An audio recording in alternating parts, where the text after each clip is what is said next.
Hi friends, welcome to my YouTube channel power of motivation. Power of motivation में आप सबका बहुत बहुत तहे दिल से स्वागत है।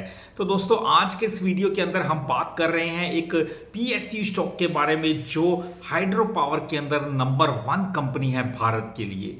तो दोस्तों, बात कर रहा हूं एनएचपीसी के बारे में। तो एनएचपीसी एक जबरदस्त कंपनी है हाइड्रो पावर के अंदर, यानी रिन्यूएबल एनर्जी सेक्टर की ये कंपनी कह सकते हैं। पीएसयू स्टॉक है, सरकारी कंपनी है और कंपनी का जो मेन बिजनेस है हाइड्रो पावर का है और भारत में नंबर 1 कंपनी कह सकते हैं हाइड्रो पावर जनरेट करने में। तो 80% कंपनी का जो बिजनेस है हाइड्रो पावर से आता है और 20% इनका सोलर और विंड से आता है। तो कंपनी जबरदस्त है। एक तो सरकारी क्षेत्र की कंपनी है, दूसरा हाइड्रो पावर से पावर जनरेट करने की कंपनी है। तो वाकई में बिजनेस मॉडल और कंपनी की स्ट्रेंथ काफी मजबूत लगती है। अब कंपनी के अंदर दोस्तों एक गुड न्यूज आती हुई हमने दिखी है।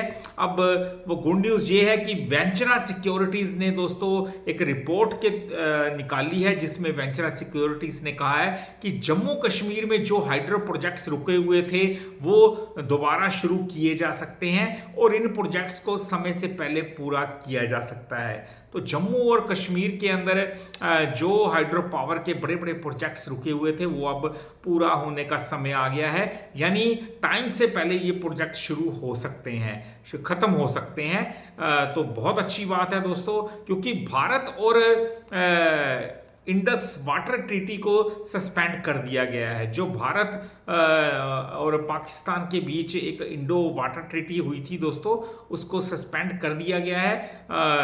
इस ट्रीटी के तहत 3 पूर्वी नदियों का पानी भारत इस्तेमाल कर सकता है और 3 पश्चिमी नदियों का पानी पाकिस्तान इस्तेमाल कर सकता है। इस पानी का इस्तेमाल हाइड्रो पावर जनरेशन में किया जाता है, यानी इस पानी का यूज जो है हाइड्रो पावर बनाई जाती है इससे, क्योंकि ये एनएचपीसी का ही काम है दोस्तों। एनएचपीसी देश की लीडिंग हाइड्रो पावर कंपनी है, नंबर 1 कंपनी है और जम्मू कश्मीर के अंदर कंपनी के 5 प्रोजेक्ट्स अंडर डेवलपमेंट चल रहे हैं और इनमें 800 मेगावाट का बुरसार हाइड्रो प्रोजेक्ट है दोस्तों।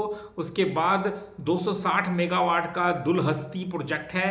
फिर 1856 मेगावाट का सवालकोट के का प्रोजेक्ट है। फिर 240 मेगावाट का उरी प्रोजेक्ट है। फिर 930 मेगावाट का किरथाई प्रोजेक्ट शामिल है। यानी ये 5 प्रोजेक्ट जो हैं हाइड्रो पावर के हैं और बेहतरीन प्रोजेक्ट हैं ये दोस्तों, इसलिए काफ़ी उम्मीद लगाई जा रही है कि ये प्रोजेक्ट फिर से बहुत तेज़ी से कंपनी पूरा करती हुई दिखेगी। और इससे दोस्तों इन 5 प्रोडक्ट की टोटल कैपेसिटी अगर मैं मिला दूं तो 4086 मेगावाट की बनती है। तो आप देखिए 4086 मेगावाट के प्रोजेक्ट कंपनी के चल रहे हैं। ये प्रोजेक्ट जो है एनएचपीसी के ही हैं। एनएचपीसी की power generation capacity financial year 2028 तक 7 गीगावाट से बढ़ के 12 गीगावाट तक पहुंचने की उम्मीद है, यानी ऑलमोस्ट कह सकते हैं डबल से थोड़ा सा कम है। 7 मेगा इस टाइम गीगावाट की कैपेसिटी है, जो आगे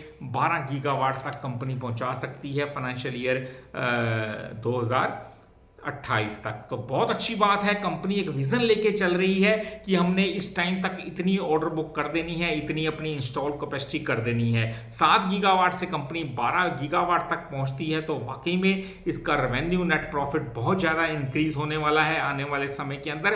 तो लॉन्ग टर्म के लिहाज से बात करूं तो एक अच्छी ऑप्शन हो सकता है। अब जो नए प्रोजेक्ट जम्मू कश्मीर में शुरू हो सकते हैं दोस्तों, उन्हें टाइम से पहले ख़त्म किया जा सकता है, क्योंकि जो ट्रीटी अभी हाइड्रो प्रोजेक्ट की बंद हुई है दोस्तों, उससे इस कंपनी को फायदा हो सकता है इंडो वाटर ट्रीटी के बंद होने से। तो वाकई में कंपनी को अब ये हाइड्रो पावर के अंदर पहली कंपनी है जो इतनी जबरदस्त है और जिसका business 80% business hydro power generation का होता है दोस्तों।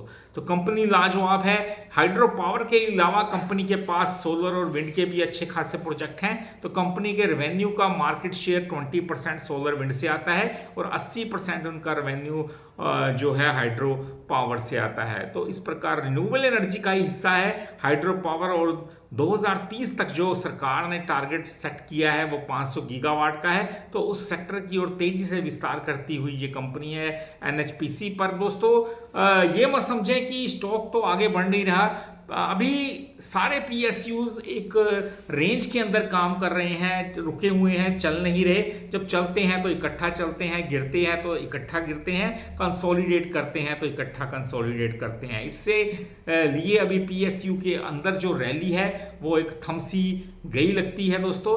पर लॉन्ग टर्म के विजन के साथ सोचूं तो एक बेहतरीन अच्छी वैल्यूएशन है जो आगे बहुत तेजी से विस्तार होती हुई हम देख सकते हैं। तो थैंक्स फॉर वॉचिंग। वीडियो अच्छा लगा हो चैनल को जरूर सब्सक्राइब कीजिएगा क्योंकि ऐसे वीडियोस मैं डालता रहूंगा। तो दोस्तों पूरा एजुकेशन पर्पस के लिए मेरे वीडियोस होते हैं ताकि आप सबको ज़्यादा से ज़्यादा जानकारी दे सकूं, कोई भी जानकारी छूटे ना। Thanks for watching. मिलते हैं हम अपने अगले वीडियो में, तब तक के लिए नमस्कार जी।